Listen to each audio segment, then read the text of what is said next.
Good morning, fellas, and welcome back to My Prize Garage. My name is Matt, and this is another video in my Game Show Facts series. Last time we looked at a show that was mathematically impossible to win, Popeye's Chicken, and winning a trophy by counting beans.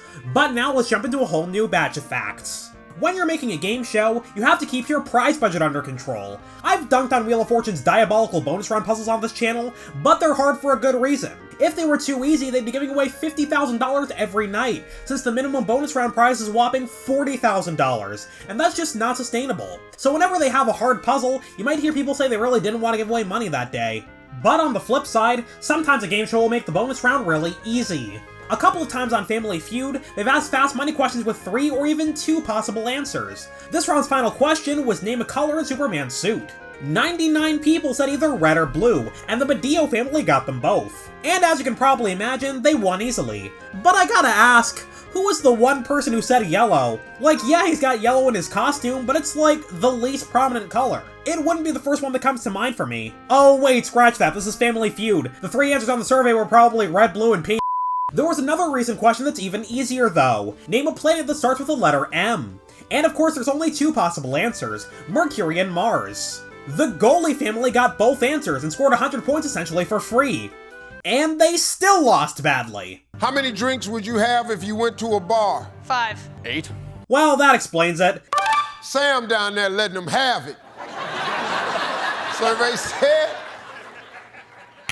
I'd also like to point out this clip is on Family Feud's official YouTube channel, and the title is, This Family Has Issues. Ain't that the truth? Another time they asked for a US state that starts with T, and the only 2 that exist are Texas and Tennessee. You might have watched compilations of stupid game show answers here on YouTube, but sometimes the stupidest thing you can do is appear on a game show in the first place. In 1988, Carrie Ketchum appeared on Super Password, while having warrants out for his arrest in 2 states. He fraudulently got a loan to buy a car in Indiana, and he was also being investigated for credit card fraud in Alaska. Ketchum appeared on the show under the fake name Patrick Quinn, which he took from an old college professor of his. He appeared on 4 episodes, and he ended up winning $58,600, including a record jackpot in the bonus round. On Super Password, the jackpot starts at $5,000, and it grows by another $5,000 every time the bonus round isn't won. And it just so happened that nobody had won the last 10 bonus rounds, so Ketchum got to play for a record-tying $55,000, and he won handily with time to spare. So that's where the bulk of his winnings came from.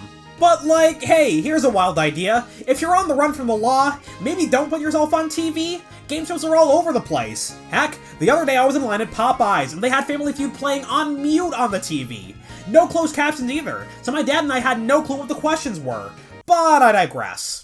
My point is, a lot of people are watching game shows. There's a good chance that if you go on one, somebody's gonna recognize you, even if you're using a fake name. After the show, a bank manager in Alaska called the US Secret Service, saying he recognized Ketchum after watching his appearance on Super Password. After finding he had fraud warrants in Alaska and Indiana, the Secret Service called the show's producer, Robert Sherman. Shortly afterwards, Ketchum also called Sherman to find out if he could pick up his prize money in person, instead of the show mailing him a check like they usually do. Sherman said yes, and let the Secret Service know Ketchum was coming. Once he arrived, he was taken into police custody, and he was sentenced to 5 years in prison. And no, he did not get his prize money. In the last Game Show Facts video, I talked a little bit about Taskmaster, and it spawned a bunch of international versions as well. Norway's version is called that, which translates to the King Commands, and I started watching it recently. Coming into the show, I didn't expect to be familiar I expected to not be familiar with any of the contestants, but it turns out I have heard of 2 of them. Remember that song, The Fox? Well, Bard and Vegard Ylvisåker were the guys who made that song, to promote the 3rd season of their talk show Tonight with Ylvis. The Ylvisåker brothers both appeared on the 1st season of Norway's Taskmaster. Vegard won the whole season, scoring 160 points across 10 episodes.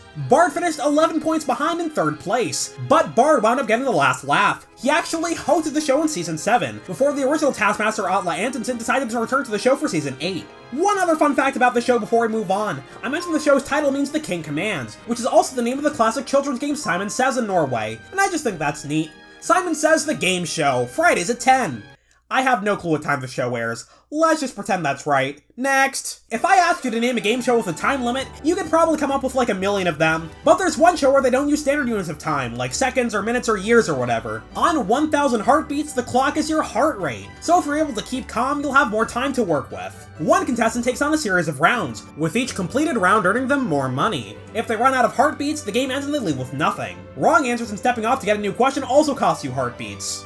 But my favorite part about this show is the live string quartet. Throughout the game, the contestant's heart rate is shown on screen, and the quartet slows down and speeds up to match that heart rate in real time. So your heart not only dictates the amount of time on your clock, but also the tempo of the music, which I think is really cool. Before we move on, I wanted to shout out an upcoming charity event, the annual 24-hour game show marathon.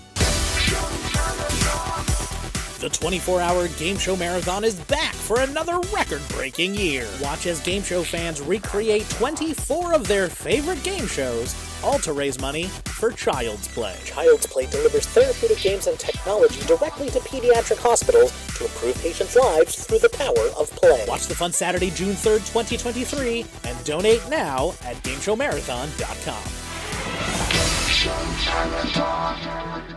Be sure to tune in next weekend and donate. Link to GameShowMarathon.com is in the description. On Who Wants to Be a Millionaire, most contestants answer at least a few questions correctly. Less than a week into the show's initial run in the US, Robbie Roseman made it to the hot seat. His first question was, Hannibal crossed the Alps using what animals? Robbie decided to use his 50-50 lifeline right away, to make sure he at least survived the first question. He didn't survive the first question. The 50-50 eliminated the answer he was gonna pick, and then the one he did pick was also wrong. He chose llamas, but the right answer was elephants. After his appearance on the show, the term llama was coined to refer to anybody who left Millionaire with no money. If you get any of the first 5 questions wrong, people might say you llamaed out. And the show wasn't prepared for Robbie to llama out either. Once a contestant finishes their game, a graphic appears on screen showing how much money they won. But Millionaire didn't have a $0 graphic ready, because they didn't expect anybody to leave empty-handed. So we didn't see a $0 graphic till the next llama. 5 months after Roseman's appearance, Brian Federa mixed up 2 nursery rhymes on his first question, so he said Little Jack Horner pulled a blackbird out of the pie. As you might have guessed, he was thinking of Sing a Song of Sixpence. The right answer was plum.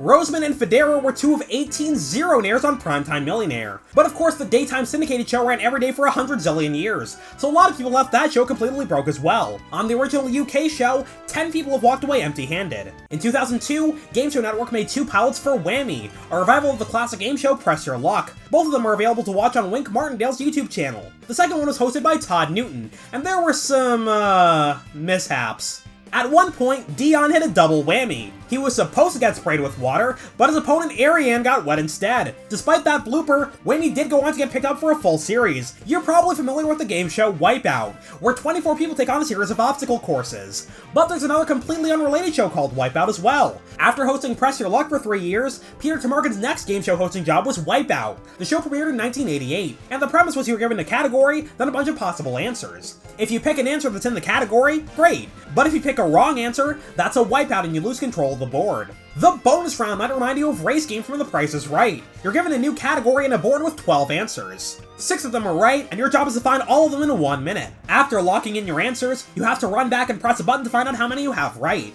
Nowadays, the show isn't on TV, but it did rerun on USA Network for a couple years after its 1-season run in syndication. Quite often on game shows, contestants start their answers with what is, which is of course a nod to Jeopardy. Their answer in the form of a question rule is one of the most iconic game show rules out there, and usually there's no penalty for answering that way, unless you're on Win Ben Stein's money. Stein often made fun of Jeopardy on the show, and as part of that there's a punishment for saying what is. If you answer in the form of a question, you have to wear a dunce cap for the rest of the round. On The Chase, each chaser gets their own nickname. On the original British version, they've got nicknames like the Menace for Dara Ennis, the Vixen for Jenny Ryan, and the Sinnerman for Paul Sinha. But the name I wanted to talk about today is Mark Lebet's. When The Chase started airing in 2009, Lebet was given the nickname The Beast. He's 6'6", so as you can probably imagine, that's a reference to his size. But it also has a second meaning. In French, The Beast translates to La Bête, which sounds a heck of a lot like his last name. And this double meaning nickname has followed Lebet around the world as well. He's gone by The Beast on the Australian and both American versions of The Chase, as well as the GSN show Masterminds here in the States. Jeopardy has been on TV for approximately 804 years, and over 500,000 clues have been written for the syndicated show. So as you can probably imagine, they don't quite have a perfect record. They've been wrong about a handful of clues over the years. One clue from 2019 read, the 7 rotatable blocks in this video game have names like Orange Ricky, Hero, and Smash Boy. Jessica rang in and correctly answered Tetris. Thing is, there was no right response. Those names are completely made up. Earlier that year, a Twitter user made a tweet claiming they found the instruction manual for NES Tetris, and proceeded to post a picture of the names of the blocks. None of this is real. The clue writers fell for a joke tweet, which is bound to happen now and then. There's no way they're gonna be right about every single clue they ever write. Alright, let's head over to The Price is Right, then we'll call it a video. In one episode in 2004, one contestant got to play 2 pricing games. Normally you only get to play 1, but the show messed up. Serena wasn't supposed to get on stage the first time. In the second 1-bid round, she bid $1 on a ceiling fan. Her opponents Gerardo, Renetta, and Tyler bid $17.95, $12.95, and $14.00 respectively. The fan was worth $9.99, making Serena the winner. She went on to win a car playing Let 'Em Roll. There was just one problem. She wasn't actually the winner. Everybody misheard Gerardo's bid, including Bob Barker. He'd actually said $7.75, which would make him the winner instead of Serena. Since Serena wasn't meant to be on stage playing the game in the first place, you might think they took her card and gave it to Gerardo. But game shows tend to not take away money and prizes contestants weren't supposed to win, as long as they were playing fairly. So they decided to award cards to both players. Then they put Serena back on contestants' row, and they sent Gerardo through to the Showcase Showdown. Serena ended up winning the next round as well, but she lost the game Switch, and Gerardo beat her in the Showcase Showdown. It's not often that you can win and lose a pricing game in the same episode, but Serena did it. Welp, that'll do it for this video. Leave a comment with your own favorite game show tidbits, and I might talk about them in a future video. I'll see you all next time, good night fellas, sleep well.